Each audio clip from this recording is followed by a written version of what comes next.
कर्नाटक में बीजेपी एक अनोखी दुविधा में फंसी दिख रही है। राज्य में पार्टी को कोई नेता नजर नहीं आ रहा है। 2023 के विधानसभा चुनावों में कांग्रेस से हारने वाली भगवा पार्टी ने अभी तक राज्य में विपक्षी नेता का चयन नहीं किया है। सवाल है, आखिर ऐसा क्यों हो रहा है?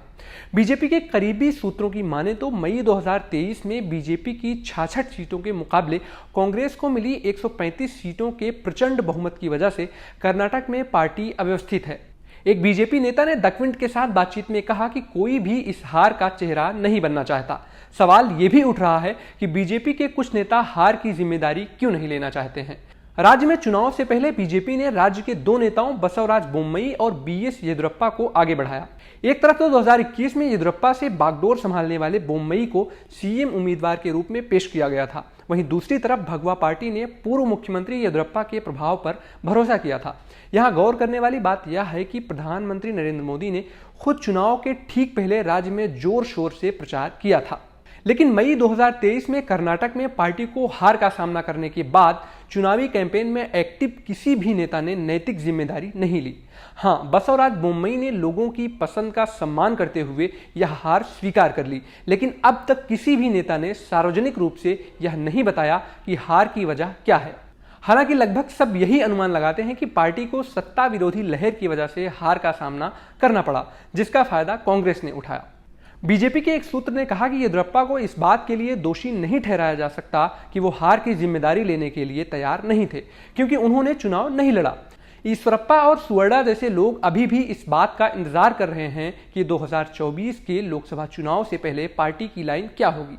बीजेपी के राजनीतिक गलियारों में यह माना जा रहा है कि बोम्मई को हार की नैतिक जिम्मेदारी लेनी चाहिए, लेकिन ऐसा माना जाता है कि बोम्मई खेमा सोचता है कि केवल केंद्रीय आलाकमान की ख्वाहिश के मुताबिक वह काम कर रहे थे। संक्षेप में कहें तो बीजेपी में कोई भी विपक्ष का नेता नहीं बनना चाहता, क्योंकि इस पद पर बैठने के बाद अपनी कीमत चुकानी पड़ती है। इन सबके बीच एक सवाल और है कि कर्नाटक बीजेपी में नेतृत्व संकट लोकसभा चुनाव की तैयारी के बारे में क्या कहता है। क्या बीजेपी लोकसभा चुनाव से पहले पूरी तरह से पुनर्विचार कर रही है? कर्नाटक के राजनीतिक हलकों में यह चर्चा है कि बीजेपी लोकसभा चुनाव से पहले मजबूत होकर वापसी करेगी, लेकिन पार्टी अपने कमबैक के बारे में कैसे सोचती है? एक सूत्र ने कहा कि मौजूदा वक्त में चुनाव के संबंध में बीजेपी को दिशा देने वाली विचार की दो धाराएं हैं। पहली, भगवा पार्टी सोचती है कि राज्य में उसके हिंदुत्ववादी कट्टरवाद का उल्टा असर हुआ, क्योंकि कांग्रेस धर्मनिरपेक्ष एजेंडे के साथ आगे बढ़ी और चुनाव जीत गई। दूसरी, पार्टी सोचती है कि राज्य इकाई विधानसभा चुनाव से पहले एक मजबूत नेतृत्व पेश करने में सक्षम नहीं थी और उसे लोकसभा चुनाव से पहले इस अंतर को पाटना चाहिए। फिलहाल पार्टी के लिए दोनों में से कोई भी काम आसान नहीं दिख रहा है। वजह यह है कि बोम्मई के नेतृत्व में बीजेपी ने चुनाव से काफी पहले स्कूलों कॉलेजों में हिजाब पर बैन लगाने और धर्मांतरण विरोधी विधेयक को लागू करने जैसे सख्त कदम उठाए थे। ऐसा माना जाता है कि इस नीतिगत फैसले को केंद्रीय नेतृत्व ने मंजूरी दी थी। इसके अलावा पार्टी को चुनाव से पहले जिम्मेदारी लेने के लिए राज्य का कोई नेता मिलना मुश्किल होगा, क्योंकि पार्टी के दूसरे स्तर के नेता अभी तक खुद को स्थापित नहीं कर पाए हैं। उदाहरण के लिए बीजेपी के अरविंद बेलाड, जिन्हें पार्टी के आगामी नेता के रूप में पेश किया गया था, अभी भी लिंगायत मतदाताओं को बढ़ावा देने के लिए जाति निष्ठा और पार्टी के प्रति वफादारी के बीच फंसे हुए हैं। इसमें जगदीश शेट्टार को दरकिनार करना भी शामिल है।